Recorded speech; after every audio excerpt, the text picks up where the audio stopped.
ربي أجمعين وبالعلماء بأمر الله طورا وكل الأولياء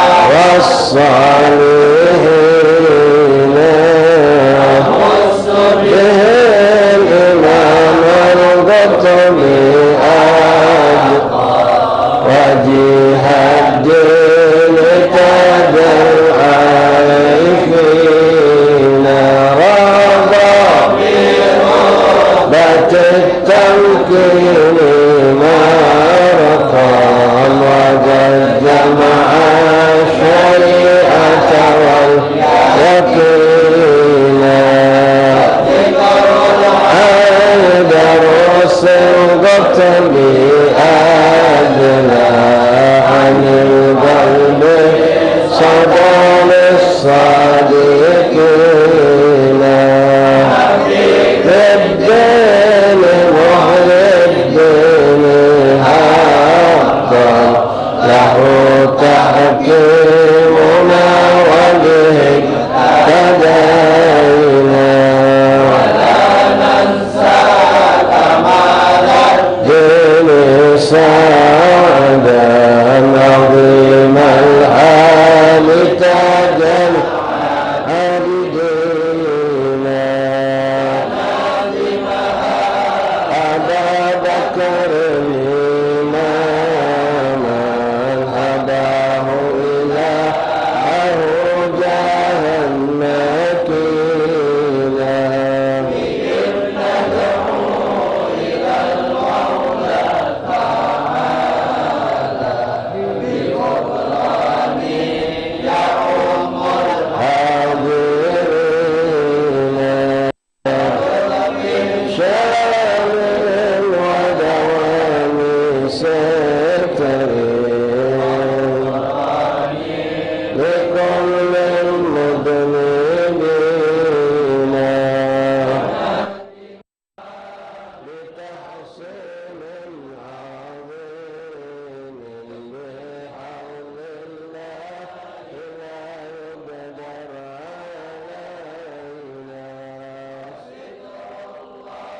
علينا مسبولا علينا وعين الله ناظرة إلينا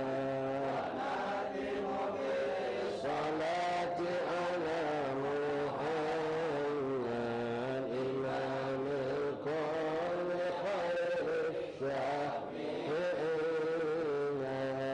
إلهي أسألك بالاسم الأعظم مصطفى إلهي نسألك باسم الأعظم الجليل المصطفى فرج علينا المسلمين يا أرحم الراحمين الفاتح نرسل شفينا ذرات أعين سيدنا رسول الله محمد بن عبد الله صلى الله عليه وسلم وأهل بيته وأزواجه وذريته وأنصاره وأصحابه الأحباب أجمعين ثم إلى أرواحهم تأمنا من قلبهم نحن معنا الذي نزم الفضل الدين ثم إلى أرواحهم ثم إلى كتب الأنفياء ومسألة كتب الأنفياء من الشيخ الحضر والأذكار والأوراد والأحزاب وانزلوا الصلوات والدعوات ونجات كلهم جميع سوسن ذرع خطوبهم وأورادهم وأحزابهم وزماتهم وصلواتهم ودعواتهم ونجاتهم فيهم مع أهلنا في مجالسنا في أيام فوقاتنا خصوصا في هذا المجلس الإمام أبي بكر العدني بن عبد الله إدريس الأكبر والحبيب البركة الإمام العرب الله الحبيب محمد بن حسين بن عبد الله الحبشي وأصولهم وفرعهم ومشايخهم وأقرب أحباب طلاب جميع سائرتنا علي بآل الكافر من جسر ومن أهل البلدة أهل بلد من درس على وطن يسوس وصاحب هذا الدار الحبيب البركة عبد الرحمن محمد النور وأبي وأمي وأولادي وبناتي وذريته ومتقدم هذه الهرم من العلماء أولي السلام أن الله يتغشاهم بالرحمة وفرس من الجنة والله يعيد علينا من بركاتهم وأسرارهم وأنوارهم وعلومهم كراماتهم ونفعات في الدنيا والآخرة أعني أن الله يغفر ذنوبنا ويستر عيوبنا ويكشف قلوبنا ويقضي حاجاتنا في الدنيا والآخرة أن الله يرفع عنا المسلمين البلاء والوباء والمرض وسقمنا الفتن وضربة أن الله يصلح سائر باتنا أن الله يشفي مرضانا وسلم من أوصل من الشفاء إلنا بانتفاعه في رمضان بنت بندي بستياوان إن الله يشفيها شفاء العجل من صغرنا ولا علمه إن الله تعالى مطلوبنا ويزكي أنفسنا ويغفر عشر ضرر إن الله يأتي السلام والعافية التامة مع الاستيقاظ في قتال هؤلاء الحجاج والمعتمرين والزوار والذائرين أن الله يجعل حجهم مبرور سعي مشكور تجارة لن تبور يدهم إلى أوطاننا سالمين غانمين مقبولين في الأمور خيرا وفي ضرر إن الله يرزقنا التقوى والاستقامة واهتمنا لكم وسنا في خدمة العافية إلى حضرة النبي. فاتحة. أعوذ بالله من الشيطان الرجيم. بسم الله الرحمن الرحيم. الحمد لله الرحمن الرحيم مالك يوم الدين إياك نعبد وإياك نستعين اهدنا الصراط المستقيم صراط الذين أنعمت عنهم غير المغضوب عليهم ولا الضالين آمين. بسم الله الرحمن الرحيم. الحمد لله رب العالمين حمدا يوافي نعمه ويكافئ مزيدا يا ربنا لك الحمد كما ينبغي لجلالك الكريم وعظيم سلطانك اللهم صل وسلم وبارك وكرم على سيدنا محمد مفتاح باب رحمة الله عدد ما في علم الله صلاة وسلاما دائمين بدوام الملك الله وعلى آله وصحبه وسلم. اللهم يا ربي زدنا علما وارزقنا فهما اللهم ارزقنا فهم النبيين وحفظ المرسلين وإلهامك إلهام الملائكة المقربين. سبحانك لا علم لنا إلا ما علمتنا إنك أنت العليم الحكيم. وتب علينا يا رب إنك أنت التواب الرحيم واغفر لنا وارحمنا وأنت خير الراحمين فانصرنا على القوم الكافرين برحمتك وجودك وكرمك يا الله يا أرحم الراحمين. اللهم هذا منك بك وإليك ولا حول ولا قوة إلا بك. معاشر الحبايب حاضرين إخوان وبابات أخوات rahimani rahimakumullah, jamaah majelis taklim Kampung Menawar yang insyaallah kita semua dirahmati Allah. Assalamualaikum warahmatullahi wabarakatuh. Alhamdulillah thumma alhamdulillah thumma alhamdulillah lakal hamdu syukra ya rabbana lakal hamdu ya karim. Bersyukur kita kepada Allah Subhanahu wa taala. Terima kasih ya Allah yang terus memberikan kita nikmat demi nikmat. Allah tidak haramkan kita untuk duduk di majlis yang penuh berkah ini, tidak diharamkan Allah untuk masuk ke tempat yang berkah ini.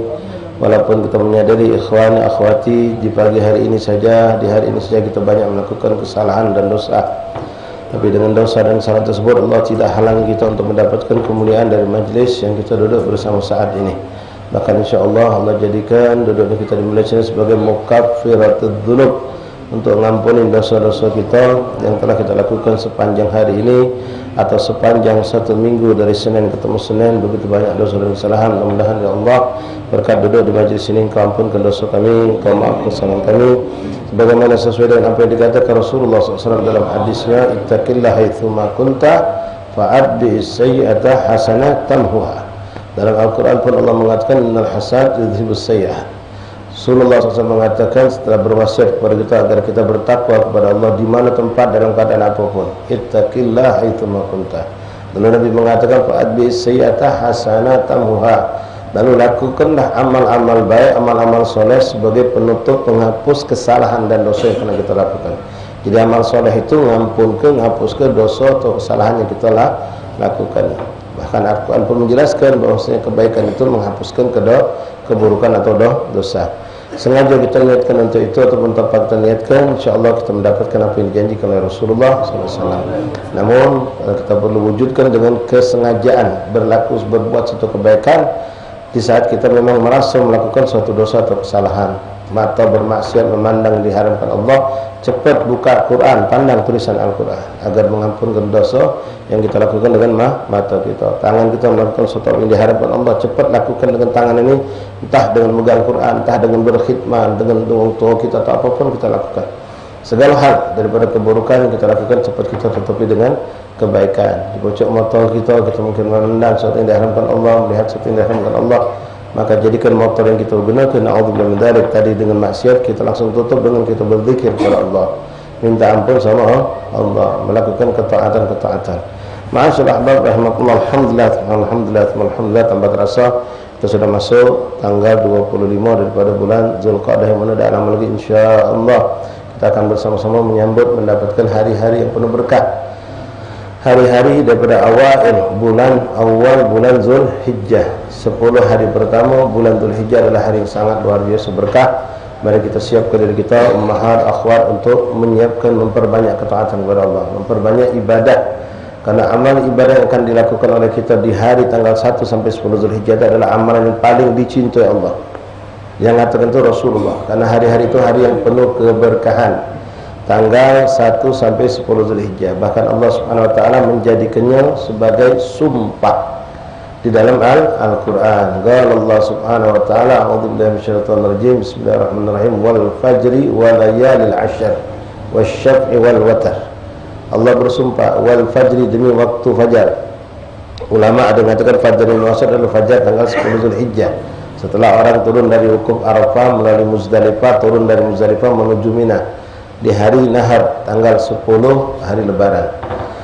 Wal fajri wa layalil 'ashr, dan malam yang 10, hari yang 10. Nah, yang dimaksud hari yang 10 ini sepakat ulama tafsir, tidak ada yang berbeda pendapat tentang hal ini. Mereka mengatakan yang dimaksud sumpahnya Allah walayil asyar adalah 10 hari pertama bulan Zulhijjah. 10 hari pertama bulan Zulhijjah. Ini luar biasa, hebat, luar biasa, karena itu Allah bersumpah wasyaf'i wal watar, dan demi angka atau hitungan yang ganjil dan yang genap. Di situ pun mereka mengatakan yang ganjil itu Tasu'ah, hari Tasu'ah, hari Arafah yang ke-9, wasyafa', syafa' itu artinya genap itu maksudnya 10 Zulhijjah. Dalam hal ini macam-macam pendapat ulama. Dalam hadis Rasulullah SAW banyak menyebutkan, diriwayatkan oleh hadis ini oleh Imam Bukhari, Imam Muslim, Tabrani, Ahmad, Ibnu Majah, menjelaskan tentang fadail, kemuliaan 1 sampai 10 Zulhijjah itu. Insyaallah di sebelum kita tutup majlis nanti kita sampaikan hadisnya. Sekarang kita baca dulu beberapa bagian daripada kitab ini untuk menyelesaikan kitab pembahasan tentang dosa-dosa yang dilakukan oleh manusia dengan sekujur tubuhnya. Bismillahirrahmanirrahim. Alhamdulillahirabbil alamin. Allahumma shalli wa sallim ala sayyidina Muhammad wa ala ali sayyidina Muhammad. Qala al-mu'allif rahimahullah ta'ala al-habib Muhammad bin Sami al-Habsyi fi kitab Fathulillah bima yajibu 'abad lil maula. Dan termasuk dosa besar, dosa yang dilakukan oleh sekujur tubuh kita, yaitu yang berdosa ini sekujur tubuh kita. Kemarin sudah kita jelaskan siapa itu perempuan yang keluar walaupun dengan izin lakinya, dia berdandan, dia memakai wangi-wangian, lalu dia melewati di tempat di situ ada laki-laki yang bukan muhrimnya, maka berdosa betina ini, terkutuk betina ini. Lakinya yang mengizinkan tahu bininya menentu dengan keadaan seperti itu, maka di dunia yang akan dituntut tanggung jawab di depan Allah Subhanahu wa ta'ala. Karena kalau laki tadi itu mengatakan tidak, jangan kalau mentu-mentu tapi tidak boleh pakai wangi-wangian, tidak boleh pakai pakaian lain macam ini, maka dia selamat. Mungkin tujuannya untuk belanja, tujuannya untuk silaturahmi ke keluarga, silahkan. Tidak ada nak dilarang betina menentu ke tempat yang baik. Tapi kita ikhwan sebagai laki, suami, sebagai abah, sebagai bapak terhadap anak-anak betina kita bertanggung jawab di hadapan Allah. Kalau dia kita izinkan tapi dia bermaksiat di luar, beda dengan orang betina. Orang betina kalau laki bermaksiat di luar, dia tidak bakal ditanya di akhirat, tidak bakal dituntut di akhirat. Makanya di sini tanggung jawab kita lebih besar terhadap keluarga dibandingkan orang betina. Jadi nak hati-hati ikhwan rahimakumullah. Wa khurujul mar'ah muta'attirah atau mutazayyinah, dan keluarnya seorang perempuan dengan berwangi-wangian, dengan berhias, walau mastura, walaupun nutup aurat tapi pakai jilbab, bahkan maaf pakai cadar tapi ngepres body. La haula wala quwwata illa billah. Cadar itu untuk apa? Untuk tameng deh. Cadar pun menyai, maaf kadang-kadang ya dimodis-modiskan. Jilbab dimodis-modiskan sampai uang yang tadinya tidak tertarik, lagi malah tertarik untuk tengok. Dengan kelap-kelipnya, dengan model ini, dengan model itu, macam-macam. Tidak sepolos-polos. Pada tujuan untuk memakai jilbab yang syar'i itu untuk membuat dia pandangan matoni yang lanang tidak tertarik tengok dia. Polos benar, blos macam itu. Ini sekarang dimodis segala macam. Kadang-kadang dijadikan dalil kita pengen naik orang-orang yang kata kalau yang jauh tadi biar dia mau juga nutup aurat, tapi bukan untuk dia, akhirnya malah kita yang maki. Kata kalau orang itu biasa telanjang bulat, kata kalau tak berbaju dengan aurat terbukanya dia. Kalau kita suruh pakai yang cara kita ni, dia dah galak, dia nak pengen dengan keren-kerenan. Okeylah untuk dia, tapi kita tidak. Kita tetap dengan cara kita, bukan kita melok cara dia. Justru kita yang terwarnai, akhirnya kita asyik dengan pakaian seperti itu. Justru kita muslimah yang baik ini justru akhirnya melok juga dengan modis ini, dengan dalil nak dakwah. Ya, ini kita dasar kita hanya demen dengan pakaian seperti itu. Nah, yang muskilahnya kalau kita sebagai seorang ustazah atau seorang perempuan yang ditokohkan, di belakang itu melok kalau bukan dia yang jadi tujuan, dia tak bawa baju yang belakang melok. Nah, ini yang asli, yang sofi, yang bersih, cago, pakaian yang indah itu justru tergeser. Sebab dengan model. Nah, boleh, tapi ada batasan. Ya, dia model itu sedikit boleh lah kalau memang untuk narik perhatian tadi. Tapi jika dulu mudaratnya akan lebih besar. Yang kita khawatirkan justru kejadiannya malah terlalu berlebih, jadinya berlebay. Ya, akhirnya maki kita, anak keluarga kita bukan orang yang kita harapkan biar hijrah tadi malah jadi tidak hijrah. Bahkan subhanallah kita dapat orang itu bahkan hijrah dengan pakaian dia ngomong, kalau aku masih macam ini sama baju, aku nak pengen baju hijau, jadi aku nak galak baju macam ini, malah ditolaknya. Dia pengen pakaian yang benar seperti aku dengan ustazah maki, polos biasa dia jadi. Justru kita ni nak takut kaget dia tak galak kan, malah dia tak galak, dia justru nak tunjuk pakaian model macam itu tak mau dia. Sekarang banyak sekali pakaian-pakaian Arab dikatakan pakaian Islam. Sekarang antum lihat di TV itu berita tentang haji. Presenter apa namanya, betina-betina itu kodong congkok gitu lilitnya di lehernya, ini pakaian muslim lah, itu pakaian Arab. Orang Arab jahiliyah seperti itu, Arab jahiliyah seperti itu. Kalau pakaian muslim nutup aurat lengkap, nutup aurat lengkap, cuma orang kata oh itu pakaian muslimah. Na'udzubillah min. Nah, hati-hati dengan minyak wangi tadi, berdebes baunya, masya Allah, sampai muter kepala kita. Belum bau tadi tu. Nah, wabi itu walaupun nutup aurat, walaupun dengan izin dari suaminya, maka itu orang berbuat berdosa besar. Tamuru ala rijal ajanib. Kalau dia melewati laki-laki yang ada, tapi kalau dia di rumah untuk lakinya silakan. Orang-orang yang di lintasnya lewatnya tidak ada yang ajanib. Ajanib itu maknanya yang bukan muhrim. Ada apa-apa lah di kampung lewe, masih kuago galau, tapi bukan muhrim galau. Masih kuago galau. Habib dia sama ibu kami berbalik, berarti kami ini misal, ya. Abah kita berbadai kan, abah kita bindu, wago galau memang masih segogoan, tapi muhrim bukan. Yang jadi masalah muhrim atau bukan masalah apa ya akhir wago. Ya, di sinilah belanja Ustaz, pulang lengkap-lengkapnya. Warung depan sinilah, warung milik tetangga aja kita. Belanjalah di warung milik tetangga, jangan pemerintah bagus. Cuma mungkin warung makai daster, kodong congkoknya kecil-kecil. Nah, ada pasti ada ustaz berdebis lagi. Nah, kalau rasa gawi kalau bedang tak usah berdebis lagi. Ini ada usah berdebis. Ini juga kau dah tahu gawi kata tak benar. Kadang nyogok depan rumah, gawi kelakar di teras rumah, di tangga rumah dengan pakaian cuma itulah. Dalam kenutup aurat. Bila kan ada orang lewat, ustaz lewat atau orang yang dia agak segeni, lagi masuk rumah. Ini menunjukkan kalau gawi kita tu salah. Taib la haula wala quwwata illa billah. Allah subhanahu jami'. Dan membaguskan keadaan kita dan keluarga kita. Hati-hati ya ikhwan rahimakumullah. Kita bertanggung jawab terhadap anak istri kita. Ngeri kadang-kadang, apalagi acara-acara kawinan kadang dengan pakaian-pakaian. Ya cuma membedakan mereka dengan orang luar tu, mereka pakai jilbab itu baik. Tapi ini modisnya dengan segala macamnya, kelap-kelipnya, warna-warni, justru membuat orang berdecak sampai kalau kita kadang tak sadar ini bacanya tu berdecak gitu. Tukar parti di gedung tu sampai mobilnya stop masih terus jadi mobilnya stop terus enggak tino berjilbab galau tapi cantik dengan hiasan tadi, dengan perhiasan, dengan keadaan kadang-kadang ada badai limono baju seragam. Ini kan menarik perhatian kita galau yang macam ini. La haula kata illa billah. Aisyah suki tak boleh kan. Sekarang nyampe gitu. Ya ada yang saya itu. Alat lihat. Tapi kemudian termasuk dosa besar na'udzubillah min dzalik, dosa sekejap tubuh kita dan ini benar kita tidak melakukannya na'udzubillah ya orang ila yaumil qiyamah. Apa itu sihir? Yang ngawik ini yang mintanya. Sama bersekongkol dan banyak orang sudah main sihir itu kalau dukun itu rata-rata sudah keluar dari Islam. Mereka tidak akan mampu melakukan sihir kecuali mereka harus melakukan suatu perbuatan kekufuran.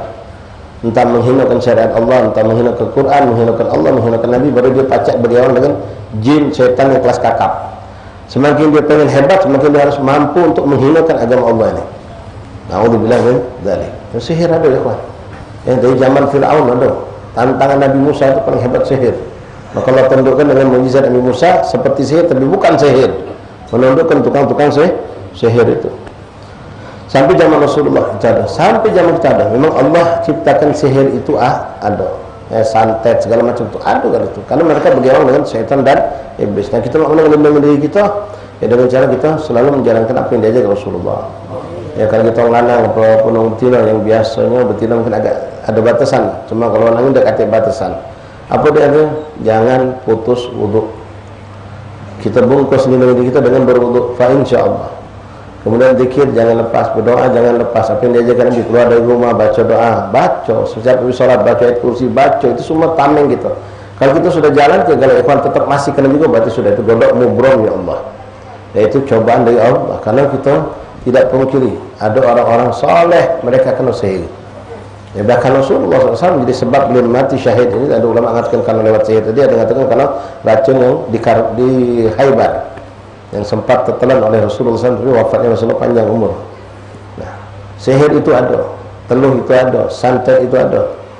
Nah, kita tidak tahu siapa yang jahat sama kita. Kadang-kadang memang kita tahu kalau kita punya musuh. Tapi hal ini hal yang gaib. Secara hukum tidak pacak nak pastikan.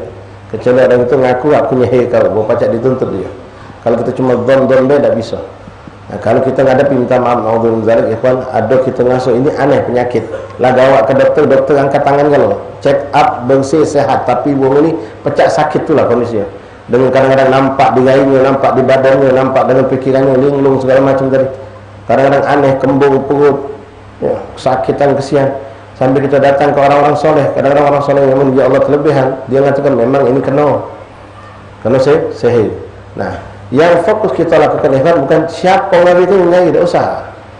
Fokuslah, apalagi nak malas sihir, sering sama sihir, jadi tukang sihir kita. Ya, fokuslah lalu menyelamatkan hamba Allah kita ni. Yang sakit ini kita luruskan, kita baguskan. Kalau memang orang soleh Habib atau kiai tadi pacak menyembuhkan dulu kita, itu yang lebih bagus. Tidak usah menyanyi tahu siapa orang, apalagi yang sama-sama justru jadi fitnah bisa. Justru jadi fitnah, kita salah tebak, akhirnya tertuduh. Nah justru ma'udzubillah bisa perang keluarga. Kalau sihir ini sesuatu yang menghinakan kalau sampai dikenal. Nah, tepiskan fitnah-fitnah seperti itu, balik-balik tak bakal terjadi sesuatu yang menimpa kamu kecuali dengan izin Allah. Ini sudah kehendak Allah. Nah, kita berusaha ngobati dengan segala macam. Kalau mengendaki kadang-kadang ngobat itu datang lewat dadaunan, kadang-kadang lewat banyu, kadang-kadang lewat bacaan yang singkat, yang pendek. Kalau sudah dengan ini dia bisa hilang ikhtiar kita. Tapi sekali lagi ikhwan yang macam ini fokuslah mengusung yang kena tadi. Untuk diselamatkan, untuk biar disembuhkan, untuk biar terangkat dari balak dan musibah. Baca ke Buddha, baca ke Sakron, baca ke hizib ini, hizib itu yang kita mampu.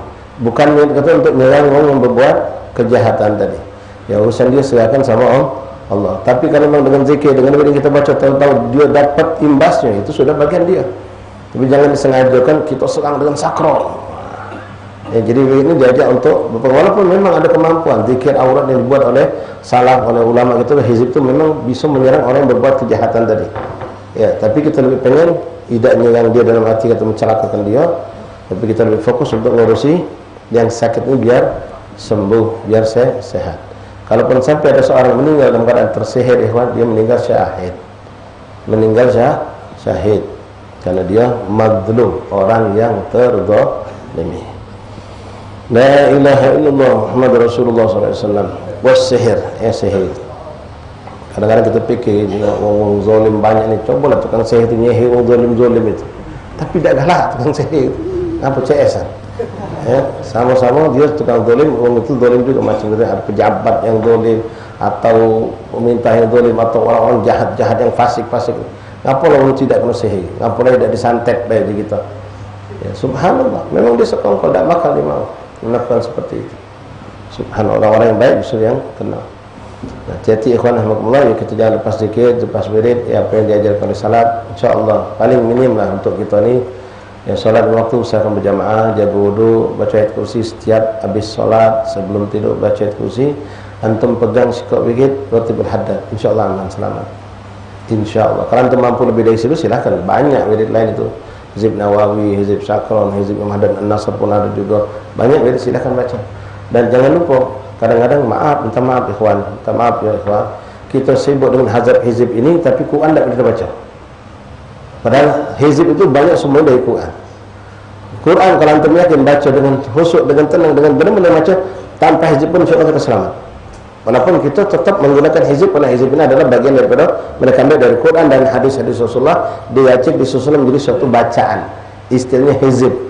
Macam rotib. Rotib itu kalau tersusun.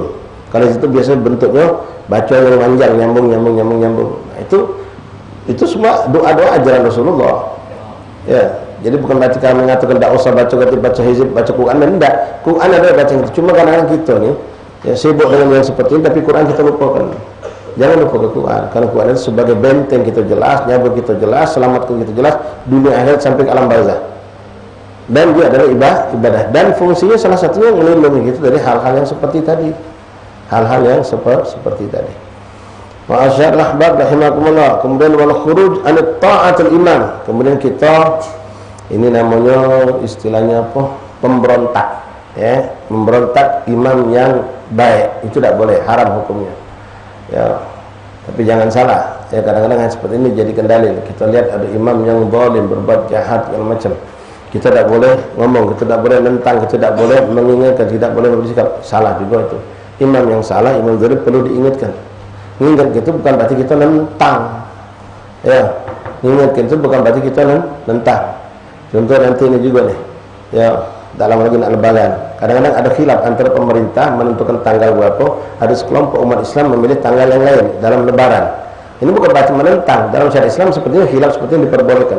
Nah, ada hal yang menentang itu yang sifatnya pemerintah yang sudah baik, sudah benar, sudah melaksanakan dengan hal yang baik, tapi kita menuntut dengan yang lain, sehingga terjadilah bentrok. Nah, itu yang dikhawatirkan, karena dengan bentrok ini korbannya bukan kita pribadi, tapi umat ini bakal dapat korban, bahkan satu negara bisa hancur. Makanya dilarang, tidak dibolehkan menentang imam yang mana kita cuma sekadar na'udzubillah. Kalau kebanyakan ini kan orang-orang di banyak negeri yang hancur, kita saksikan di daerah ya, negeri Islam dalam hitungan 10 tahun terakhir ini, berapa banyak negara Islam yang hancur karena rebutan politik, karena kekacauan politik. Yang berontak langsung membela keadilan. Ya, di hadapan mereka anggap pemimpin yang zalim, tapi ternyata mereka tidak benar-benar karena Allah, berbuat juga karena landasan politik juga. Akhirnya terjadilah pecah perang sampai ini negeri yang kaya jadi negeri yang miskin. Korban ratusan bahkan ribuan umat Islam terbunuh di tangan umat Islam. Nah, ini yang dikhawatirkan. Jadi ada batasan, ada cara yang perlu kita pelajari, ya, bagaimana kita menghadapi pemerintah yang zalim misalnya. Nah, kalau pemerintah tidak zalim kita nentang, ya jelas itu suatu kesalahan.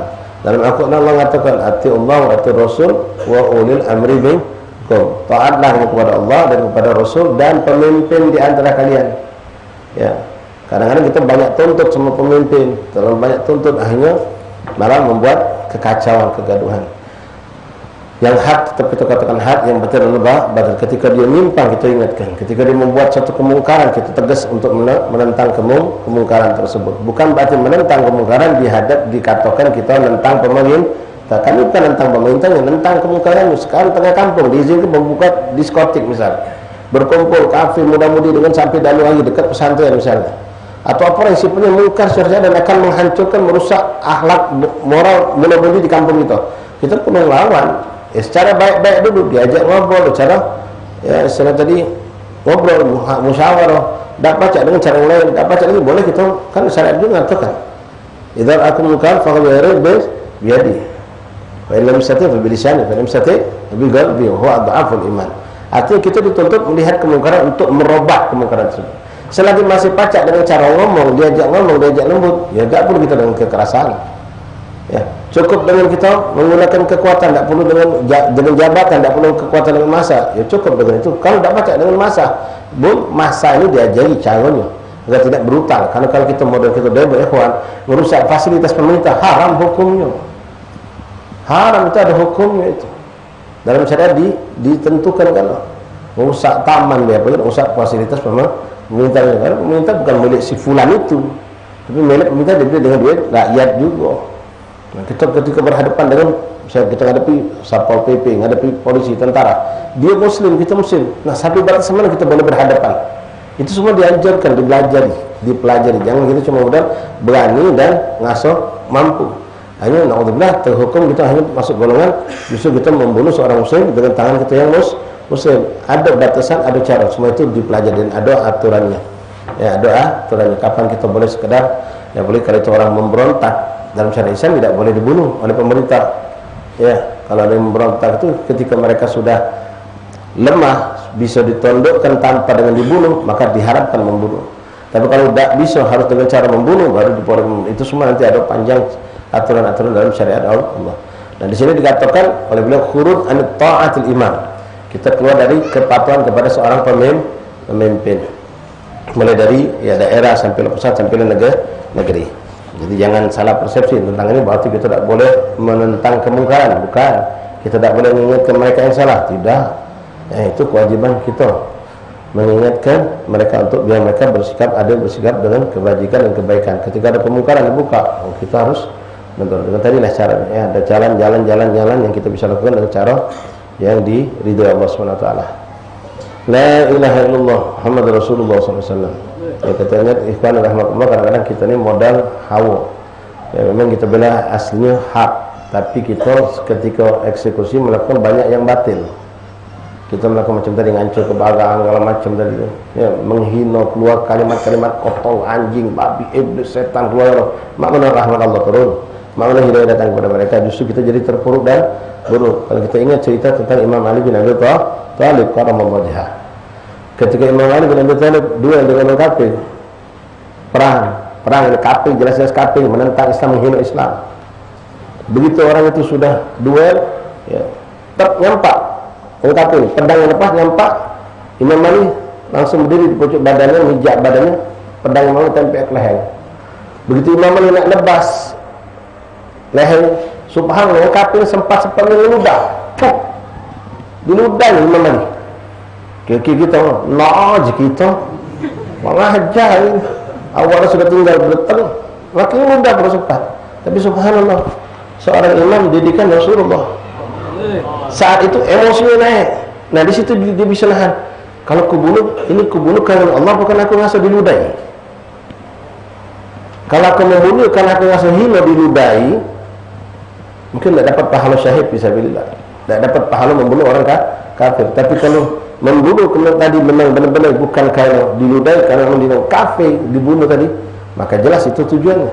Nah di saat itu Imam Ali rasa dirinya sedang tidak, posisi masih bingung. Kalau dilanjutkan ini, aku karena membunuh karena Allah Rasul, apa karena aku rasa hina diludahi. Ayo ditinggalkannya, hidup-hidup. Sehingga sampai dia bingung, ya nih, tapi tak kau lanjutkan. Makin mudah pula. Jawab ini, tadi aku lagi bingung menentukan posisi aku nih. Kalau aku membunuh dia, apakah karena aku diludahi, apalagi diludahi jenguk uang pula. Ya, apa memang aku membunuh karena Allah? Ketinggalkan dia. Sallallahu alaihi Muhammad.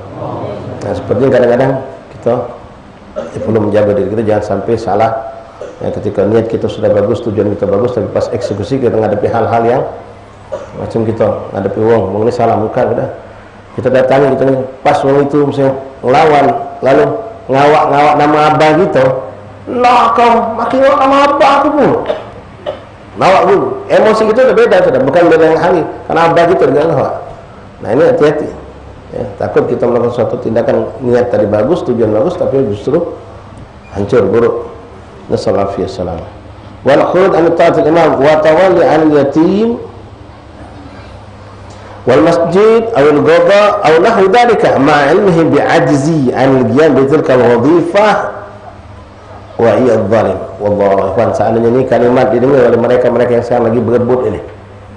Ini kita foto-foto mereka ni berjaya banyak ni.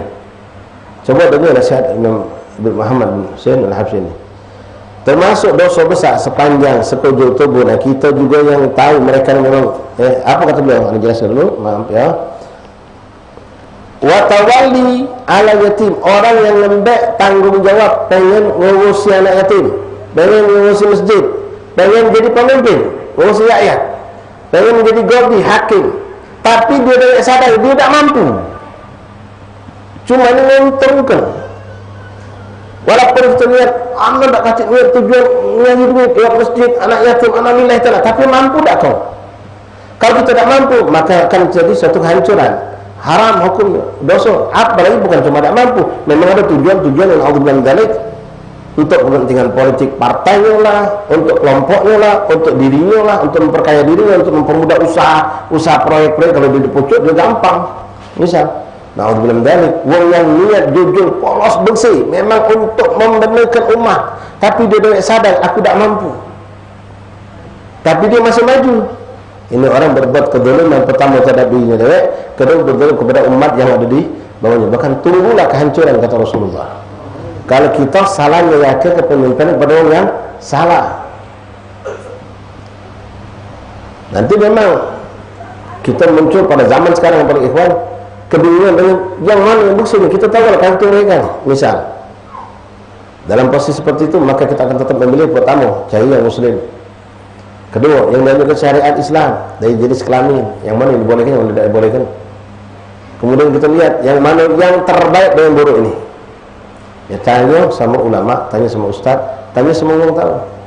Ya, kadang-kadang mereka bilang, Allah lagi kita, ya, lagi duit di hajinya, wah bukan sudah datang pikiran kotor sudah disiapkan segala-gala.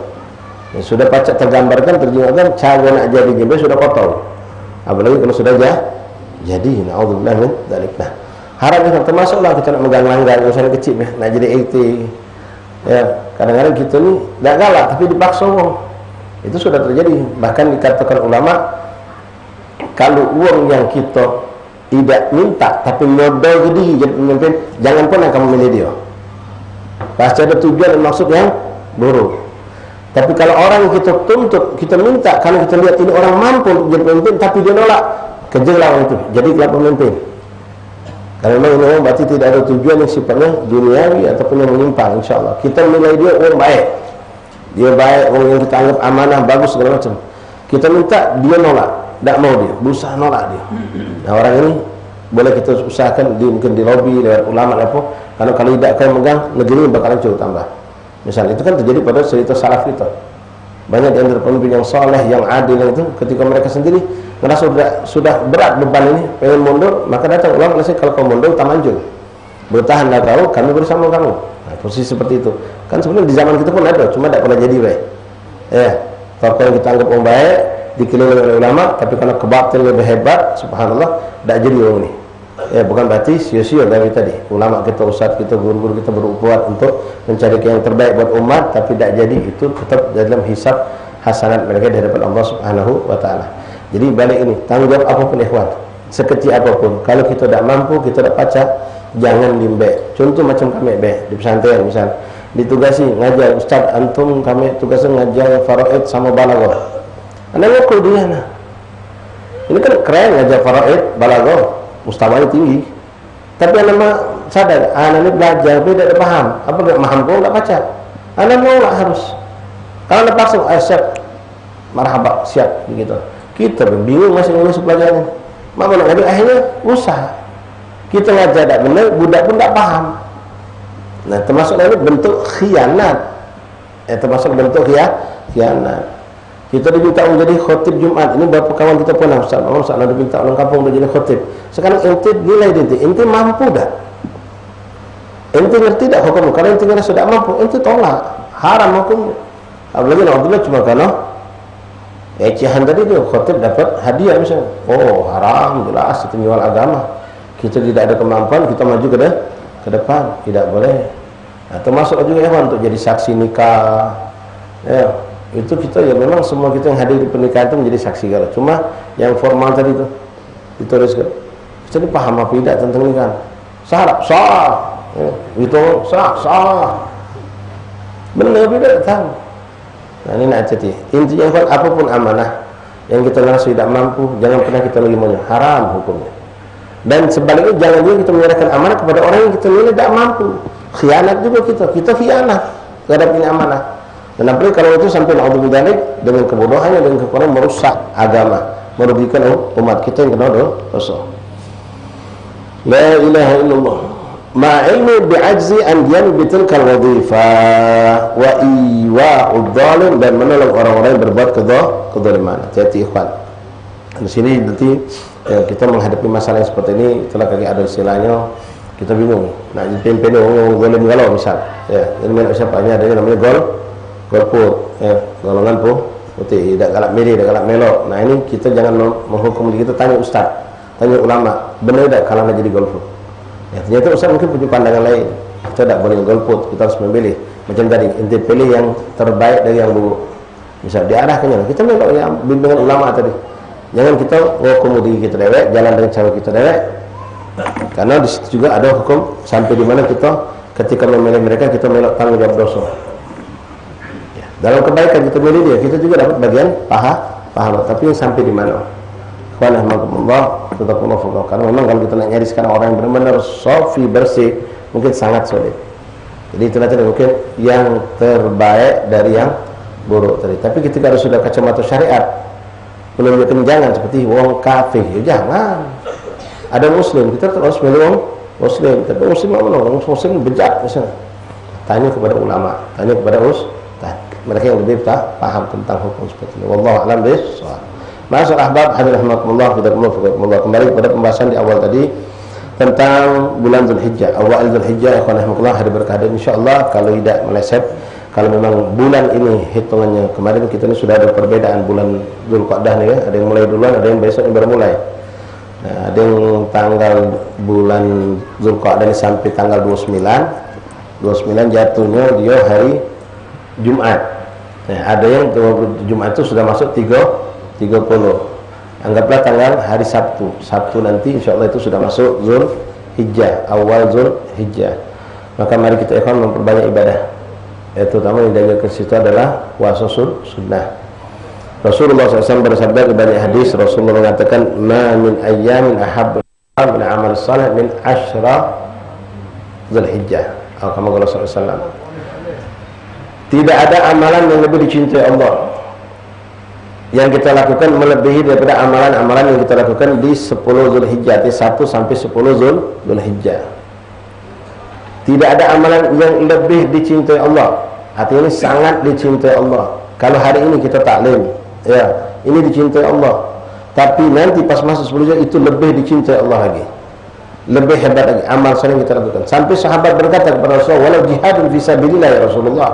Walaupun jihad sekalipun, artinya tidak dilakukan di tanggal 1 sampai 10 Zulhijjah, orang ini berjihad, jihad itu kan nyawa, taruhannya. Tapi dia tidak lakukan di tanggal 1 sampai 10 Zulhijjah, apakah tidak akan lebih dicintai Allah melebihi dari amalan bukan jihad di tanggal 1 sampai 10 Zulhijjah? Maka Rasul mengatakan, walau jihadun fi sabilillah.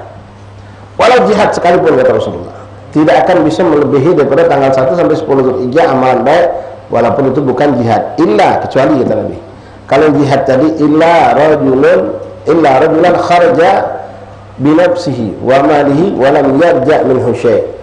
Kecuali kalau ada orang yang memang dia berjihad dengan membawa nyawanya dan semua modal perang milik dia, pedang, tameng, segala macam bekal, tak ada dibantu dari pribadinya. Kalau wa lam yarja' minhu syai', dan dia gugur tidak ada tersisa pada dirinya, nyawanya lepas, hartanya dirampas musuh. Yang seperti itu yang bisa menyayai amalan kita di tanggal 1 sampai 10 Zulhijjah. Maka Rasulullah ini yang menjelaskan gabungan dari beberapa hadis Rasulullah SAW. Nabi mengatakan, fa'akthiru minat tasbih wat tahmid wat tahlil wat takbir wa dzikrullah.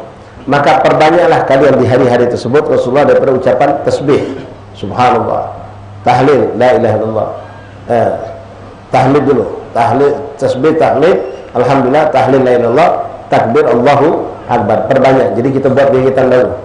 Kita buat gigitan dahulu, subhanallah, alhamdulillah, la ilaha illallah, dan Allahu akbar. Nah, ini bisa kita gabungkan ikhwan dzikirnya menjadi bagiatus shalihat. Subhanallah, alhamdulillah, wa la ilaha illallah, Allahu akbar. Subhanallah, alhamdulillah, wa la ilaha illallah, Allahu akbar.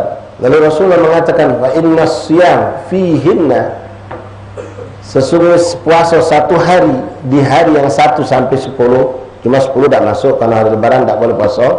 Ta'dilu shaum sanah, ta'dilu bisyam sanah. Satu hari puasa sunnah di tanggal 1 sampai 9 Zulhijjah ini pahalanya seperti wong puasa setahun. Sallallahu alaihi wasallam. Sama seperti wong puasa setahun kalau kita mampu. Ya. Nanti kan hari Arafah ada tambahan lagi, ya, mukaffiratul dzunub sanatain, ngampuni dosa setahun yang lewat dan setahun yang akan datang. Jadi 2 bonus untuk hari Arafah itu. Tapi selain hari Arafah, tanggal 1 Zulhijjah sampai 8 itu dapat ganjaran seperti puasa setahun.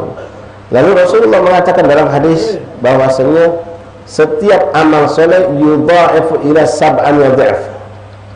Setiap amal soleh yang kita lakukan dilipat gandakan pahala sampai 700 kali lipat. Sallallahu Nabi. Ini seperti bulan puasa Allah berikan. Maka ulama mengatakan kalau bulan Ramadan Allah berikan kemuliaan keagungan bulan itu di 10 terakhir, dan Dzulhijjah diberikan Allah kemuliaan di 10 awalnya. Nah, perbanyak amal soleh. Kalau pacak mampu puasa, tapi ingat yang akhwat, ummahat nak puasa izin sama suami. Ya, puasa sunnah ini kita yang nak puasa lanang jangan sampai gara-gara puasa kita ini begawi jadi malas-malasan. Ya, kita dibayar digaji ngangkat barang besok 20 kilo dipikul tangan sikok, ini 2 kilo terbelot-belot. Jangan puasa, tidak boleh. Ya, kita harus jujur dalam hal ini. Nah, yang punya waktu kosong macam tadi Sabtu Ahad, itu kan tanggal 2 kita libur puasa kalau pacar. Nah, minimal kalau antum tidak sanggup, saya tidak sanggup ikhwan, benar kita tunjuk Allah kesanggupan. Hari Tarwiyah tanggal 8 puasa. Karena ada anjuran sunnah puasa di hari Tarwiyah. Lebih kuatkan lagi hari Arafah tanggal 9 Dzulhijjah. Jadi kita song-song kita sambut bulan Dzulhijjah ini tanggal 1 sampai 10 dengan memperbanyak ibadah.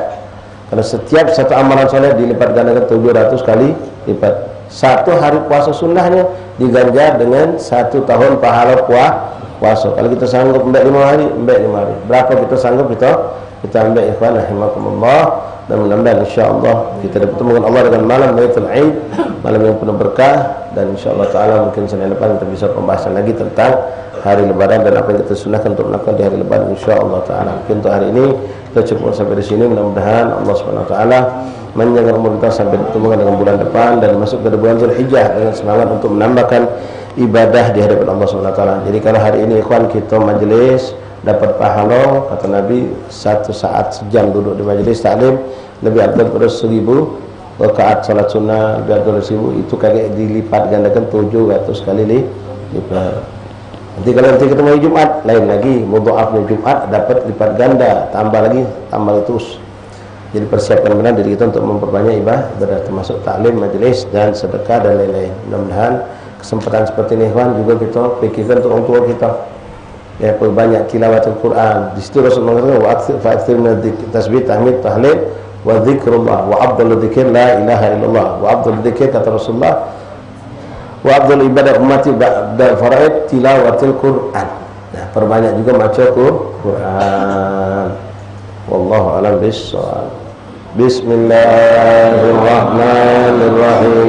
Alhamdulillahi rabbil alamin. Allahumma salli wa sallim ala sayyidina Muhammadin wa ala ali sayyidina Muhammad. Ya Rabbana ta'arafna bi annana ta'arafna wa annana asrafna ala lada fatub alayna tawbah tawsil likulli awbah واستر لنا العورات وآمن الروعات واغفر لوالدينا ربي ومولودينا والآل والإخوان وسائر الخلان وكل ذي محبة أو جيرة أو صحبة والمسلمين أجمع آمين.